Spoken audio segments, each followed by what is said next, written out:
그중에 가장 대표적인 것이 사우디가 부자라는 것인데요. 물론 중동 최대 산유국이니까 석유를 수출해서 버는 수입이 상당히 크긴 합니다. 사우디아라비아는 여러분들이 아시는 것처럼 석유를 수출해서 국가 재정의 대부분 충당하고 있습니다. 사우디아라비아가 석유 매장량이 많기는 하지만 그것을 자기가 원하는 만큼들 생산하지는 못합니다.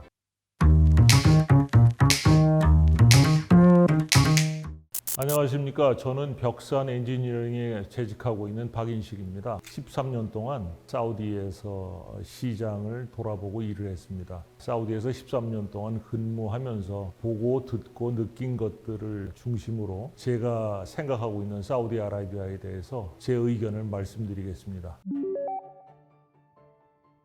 작년 11월에 2030년 엑스포 유치하는 도시가 결정됐습니다. 우리 부산과 사우디아라비아 리야드가 경합을 벌였는데요. 최종적으로 사우디아라비아 리야드에서 개최하는 것으로 결정이 나니까 많은 분들이 5.1달러의 위력에 우리가 졌다 이렇게 말씀을 하십니다. 사우디는 우리에게 굉장히 익숙한 나라이긴 하지만 사실 사우디에 대해서는 우리가 오해하고 있는 것이 상당히 많습니다. 그중에 가장 대표적인 것이 사우디가 부자라는 것인데 물론 중동 최대 산유국이니까 석유를 수출해서 버는 수입이 상당히 크긴 합니다. 하지만 사우디가 우리가 생각하는 것처럼 그렇게 화수분처럼 재산이 솟아나는 그런 나라는 아닙니다. 사우디는 재정의 상당 부분을 석유 수출로 감당하는 대표적인 산유국입니다. 사우디 경제를 우리가 산유국 경제라고 하죠. 사우디의 1년 GDP가 2021년 기준으로 8,400억 달러 정도 됩니다. 2023년 작년에는 그것이 한 9천억 달러 정도까지 상승을 했는데요.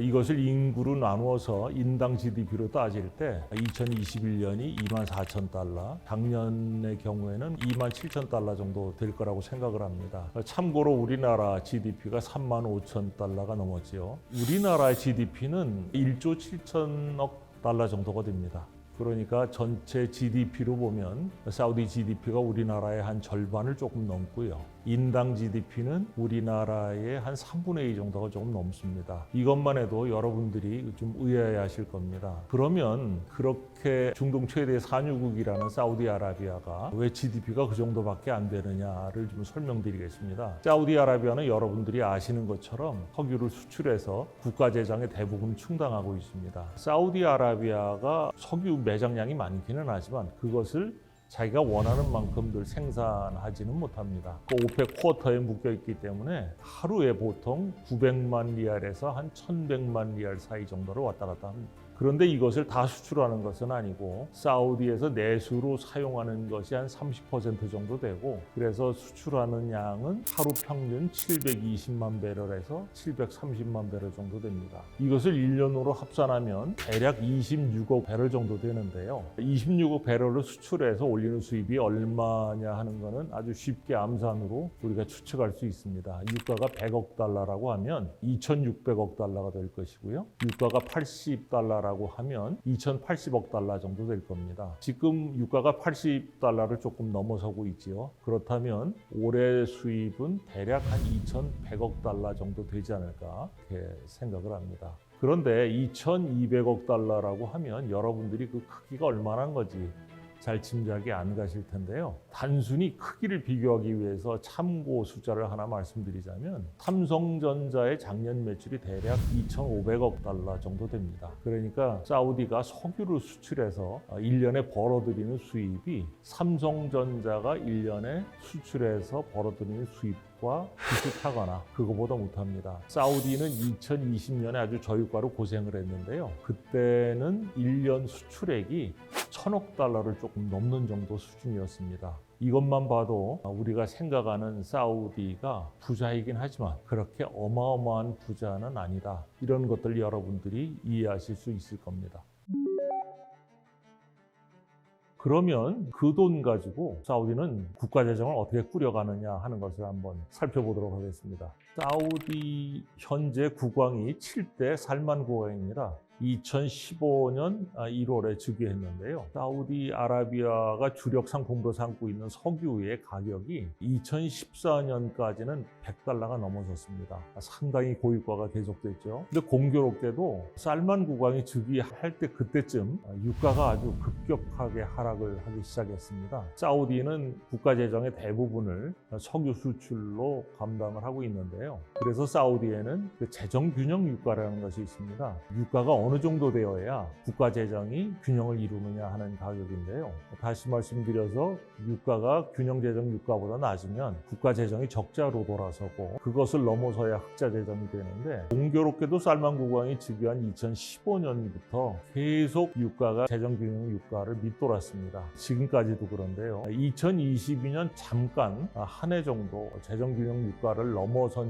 일이 있어서 그때 대략 한 $250억 정도 흑자를 기록한 일이 있는데 살만 국왕 즉위한 2015년부터 지금까지 2022년을 제외하고는 대략 석유 수출로 벌어들이는 돈으로 재정을 충당하고 나서 1년에 보통 $200억에서 최대한 $1000억 정도까지 적자를 보게 됐습니다. 사우디는 무엇보다 산유국이기 때문에 세금이 없는 것으로 유명합니다. 그런데 이렇게 10여 년 가까이 국가 재정이 적자를 면치 못하다 보니까 사우디로서도 세금을 더 이상 안 거둘 수가 없는 상황이 됐습니다. 그래서 2018년 1월부터 부가가치세 5%를 적용을 했습니다. 그러다가 코로나가 한참 기승을 부리던 2020년 7월부터 5%이던 부가가치세를 15%로 인상을 했습니다. 인상을 결정하고 나서 인상을 적용할 때까지 불과 한 달 남짓밖에 여유가 없을 정도로 아주 긴박한 상황이었습니다. 그런데 그때 부가가치세만 3배로 올린 것이 아니라 수입 관세도 적게는 5%, 많게는 20%까지 올렸습니다. 사우디아라비아는 내수 시장에 비해서 내수에서 조달하는 물건이나 상품이 그다지 많지 않습니다. 그래서 주변 국가에서 수입해서 많이 사용을 하고 있는데요. 그 수입하는 모든 물건의 관세가 5%에서 20%까지 인상되다 보니까 가계에 상당한 부담이 이루어졌죠. 생활비가 상당히 많이 올라갔습니다. 그렇게 부가세와 관세만 인상한 것이 아니라 국가에서 지불하는 각종 보조금도 큰 폭으로 삭감을 했습니다. 국가에서 지불하는 보조금의 대표적인 경우가 수도요금과 전기요금입니다. 그리고 사우디에는 대중교통이 발달하지 않았는데요. 그러다 보니까 모든 시민들이 자기 차를 가지고 이제 운행을 합니다. 그래서 그 자동차 연료도 가계의 부담이 적지 않은데 그때까지는 휘발유가 1리터당 우리 돈으로 한 130원 정도 했습니다. 이것이 국가에서 간접적으로 보조금을 지불한 셈인 것이죠. 서민들의 삶을 보장하기 위해서 국가에서 많은 보조금을 들여서 유가를 매우 낮게 유지했었는데 그것이 지금은 4배 정도 이상으로 많이 올랐습니다.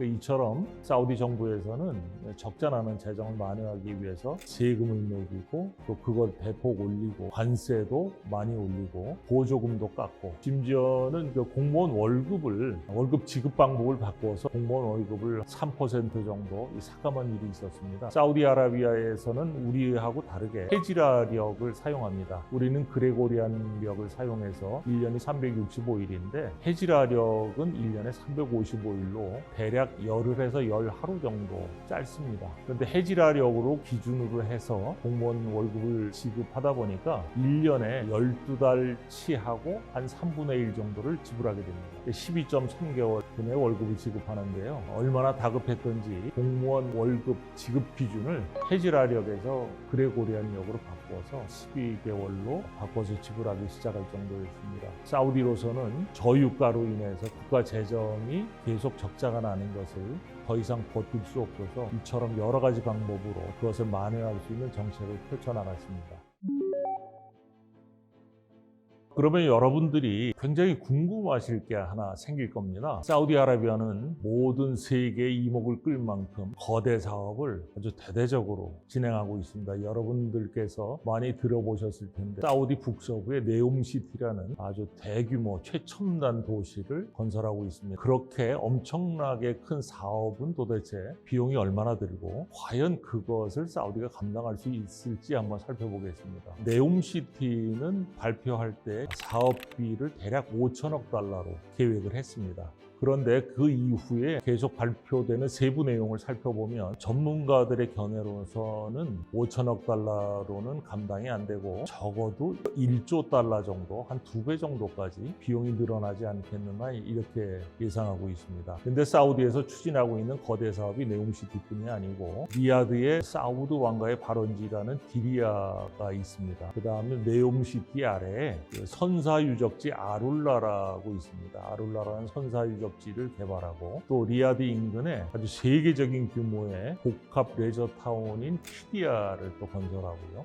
대략 사업비가 1조 달러 정도 됩니다. 그런데 네옴시티가 지금 왕세자가 발표하고 있는 여러 가지 계획대로 이루어진다면 그 예산은 아마 1조 달러가 아니라 2조 달러에 육박하지 않을까 이렇게 예측하고 있는 분들이 많습니다. 그러면 사우디가 재정이 우리가 생각하는 것만큼 그렇게 크지 않은데 무슨 돈으로 그걸 다 감당할 수 있겠느냐 이런 질문이 당연히 나오겠죠. 말씀드린 것처럼 사우디는 1년 예산이 대략 3,300억 달러 정도 됩니다. 우리나라 올해 예산이 5,040억 달러인 것을 비교하면 대략 한 3분의 2 정도 되는 셈이지요. 그러면 1년에 3,300억 달러 되는 국가에서 도대체 1조 달러 혹은 2조 달러에 이르는 사업비를 어떻게 감당하겠느냐 이런 질문이 당연히 나올 수 있습니다. 우리나라에서 지금까지 추진한 대규모 사업을 보면 그중에 가장 큰 것이 아마 새만금 간척 사업이 아닐까 생각하는데요. 새만금 사업의 사업비가 200억 달러 정도 됩니다. 그리고 우리나라에서 한참 나라를 들끓게 만들었던 4대강 정비 사업도 대략 200억 달러 수준이고요. 가덕도 신공항이 100억 달러에 불과합니다. 100억 달러가 적은 돈이 결코 아니지만 사우디에서 벌이고 있는 여러 가지 거대 사업에 비하면 100억 달러밖에 안 된다고 얘기할 수 있지요. 그러면 도대체 1년에 3,300억 달러 되는 나라에서 무슨 수로 7년치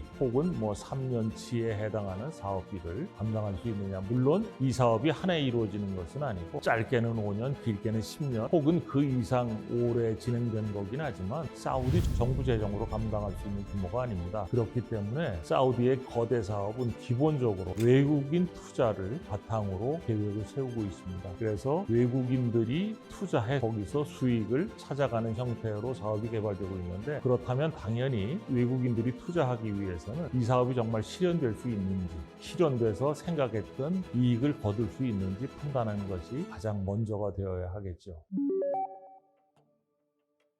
사우디 거대 사업의 가장 대표적인 사업이 네옴시티입니다. 네옴시티 중에서도 대표적이라고 할 수 있는 사업이 더 라인입니다. 폭이 200m, 높이 500m에 이르는 그런 엄청난 건물인데요. 길이가 무려 170km에 달합니다. 쉽게 말해서 서울에서 강릉 가기 정도 거리인데요. 어마어마한 건물이죠. 이처럼 엄청난 건물 건설하는 데 들어가는 건축비는 우리가 통상 50층 이상을 초고층 건물이라고 하는데 높이가 500m라고 하면 100층이 넘어가는 초고층 건물입니다. 근데 대체로 초고층 건물의 건축비가 일반 고층 건물 건축비의 2배에서 4배에 이른다고 합니다. 그리고 초고층 건물이 되면 그 아래 위로 이동하기 위해서 엘리베이터가 상당히 여러 대 설치되어야 하는데 그렇기 때문에 그 이동 위한 통로로 또 공간이 상당히 소모가 되기 때문에 실제로 거주하는 면적에 들어가는 건축비는 상당히 높을 수밖에 없습니다. 더군다나 사우디 왕세자가 네옴시티를 발표하면서 네옴시티의 더 라인을 최첨단 시설로 꾸미겠다고 이야기를 했습니다. 대표적으로 170km에 달하는 이 전체를 하이퍼루프를 설치해서 170km를 20분에 주파할 수 있도록 만들겠다고 하는데요. 각종 최첨단 시설을 넣어서 건축을 한다고 하면 분양 가격은 엄청나겠죠. 앞에서 말씀드린 것처럼 이 모든 사업은 외국 자본을 투자해서 이끌어 나가겠다고 생각을 하고 있는데 외국 자본가들이 자본을 투자하기 위해서는 당연히 태산성을 생각을 하겠죠. 그렇다면 결국 그 태산성의 기준이 되는 분양가가 중요한 요소가 될 텐데 저는 개인적으로 더 라인에 들어가기 위해서 최종 소비자가 부담해야 되는 가격이 우리나라 강남에 있는 고급 아파트보다도 오히려 더 높지 않을까 이렇게 생각을 하고 있습니다. 사우디는 인구가 3,200만이긴 하지만 그중에 자국민은 1,900만 정도밖에 안 되고 1,300만 이상이 외국인입니다. 근데 외국인 대부분이 저임금 노동자입니다. 평균 월급이 88만 원 정도 IPO라고 합니다. 결국은 사우디에 거주하는 대부분의 외국인은 거기에 들어갈 형편이 되지 않고요.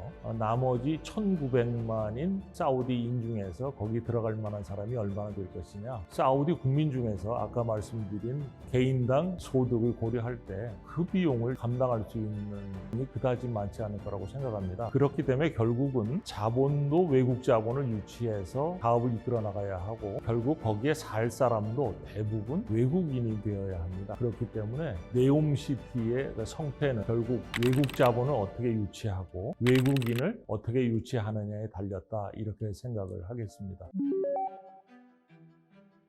그렇다면 당연히 이런 질문이 따라올 수밖에 없습니다. 과연 그 돈을 들여서 그렇게 위험천만한 일을 사우디가 추진하는 이유가 뭘까? 그것에 대한 정확한 답이 있을 수는 없지만 제가 개인적으로 생각한 것은 그렇게 하지 않으면 세계인들의 이목을 끌기 어렵지 않을까, 이렇게 생각을 합니다. 사우디는 앞서 말씀드린 것처럼 국가 재정의 70% 이상을 석유 수출에 의존하고 있습니다. 석유 의존도가 70% 정도 된다는 것이죠. 그런데 인근 아랍에미레이트나 카타르 같은 경우에는 석유 의존도가 상당히 낮습니다. 아랍에미레이트의 경우에는 석유 의존도가 20% 정도고 아랍에미레이트 안에 있는 두바이의 경우에는 10%도 되지 않습니다. 결국 사우디는 석유의 모든 것을 의존하는 산유국 경제를 면하기 어려운 상황인데요. 1970년대에 아주 전설적인 석유 장관이 있었습니다. 사우디의 야마니 장관인데요. 그 야마니 장관이 남긴 아주 유명한 말이 있습니다. 석유 시대의 종말은 석유가 없기 때문에, 석유가 떨어져서 종말이 오는 것이 아니라 석유를 더 이상 사용할 일이 없기 때문에 종말이 온다, 이렇게 예언을 한 일이 있습니다. 말하자면 석유가 유일한 에너지원인 시대에서 석유 이외에 다른 대체 에너지들이 생긴다는 이야기인데요. 여러분들 잘 알고 계시는 것처럼 탈탄소 정책으로 인해서 석유가 퇴출 위기에 몰려 있는 것도 사실이고, 또 석유 산업 안에서도 지금까지 전형적인 그 유전에서 석유를 퍼올리는 형태가 아니라 쉐일 오일이라고 쉐일층에서 석유를 짜내는 기술이 발달했습니다. 그러다 보니까 미국과 카나다에서 생산하는 쉐일 오일의 생산량이 중동 산유국 전체 생산량을 넘어서는 일이 생겼습니다. 이러다 보니까 사우디는 더 이상 석유에 의존해서 국가 경제를 이끌어 나가기 어려운 상황이 되었습니다. 국가 경제를 끌어나가기 위해서는 결국 산업 다각화 전략을 펼칠 수밖에 없는데요. 산업 다각화 전략을 펼치기 위해서 여러 가지 사업을 지금 추진하고 있는 것이 바로 사우디의 거대 사업입니다. 그런데 결국은 사우디의 재정 상태가 이렇게 넉넉하지 않기 때문에 외국인 투자를 받아서 거대 사업을 이끌어 나가야 한다면 맨 먼저 무엇보다 외국인 투자자의 관심을 끌어야 합니다. 되게 여러 곳에서 돈 쓸 곳은 많이 있는데 결국 투자자들이 선택을 하려면 그만한 어떤 관심을 끌 수 있는 어떤 장치가 필요할 텐데요. 제 생각에는 사우디에서 그저 다른 나라보다 좀 더 크고 좀 더 화려하고 좀 더 개선된 그 정도의 사업을 하겠다고 해서는 세계의 관심을 끌기가 어려울 것으로 생각한 것 같습니다. 그러니까 다른 나라에서 외국인 투자자가 눈길을 돌리지 않을 수 없도록, 그 외국 투자자가 거기에 집중할 수 있도록 할 만한 뭔가 거리를 만들어내야 되는데, 그래서 지금까지 전혀 없었던, 지금으로서는 생각할 수도 없는 그런 거대 사업들을 발표한 것이 아닌가. 그 일이 되건 안 되건 우리는 다른 나라와 전혀 다른 세계를 창조하려고 한다. 이 정도로 에드벌룬을 띄워서 세계인들의 관심을 끌려고 한 것이 아닌가, 저는 이렇게 생각합니다. 저는 사우디에서 추진하고 있는 이 거대 사업들이 성공할 확률이 그다지 높지 않다고 생각을 했습니다. 근데 요즘에 와서 생각이 조금씩 바뀌어가고 있는데요. 어쩌면 사우디에서 이런 거대 사업을 발표하면서 그것을 100% 계획한 대로 다 이루겠다는 것은 아니었을지도 모르겠다. 그러니까 커다란 일을 하겠다고, 어디에도 없는 일을 하겠다고 발표하고 나서 투자자의 관심을 끌고 그 관심으로 자기네가 당초 계획했던 어떤 것들을 이루어 나가려고 하는 것이 아닌가. 그렇다면 결국 사우디 거대 사업을 판단하는 우리의 기준이, 사우디 거대 사업이 성공과 실패를 가르는 기준이 우리가 생각하는 것처럼 계획 100%가 아니라 어쩌면 계획 50% 또는 그보다 더 낮을 수도 있지 않을까, 저는 이렇게 생각합니다. 오늘은 사우디가 우리가 생각하는 것처럼 그렇게 재물이 화수분처럼 솟아나는 엄청난 부자는 아니더라. 이런 얘기로 시작해서 그런 나라가 왜 저렇게 무리하게 어디에도 찾아볼 수 없는 거대 사업을 추진하고 있는가 하는 내용까지 살펴봤습니다. 감사합니다.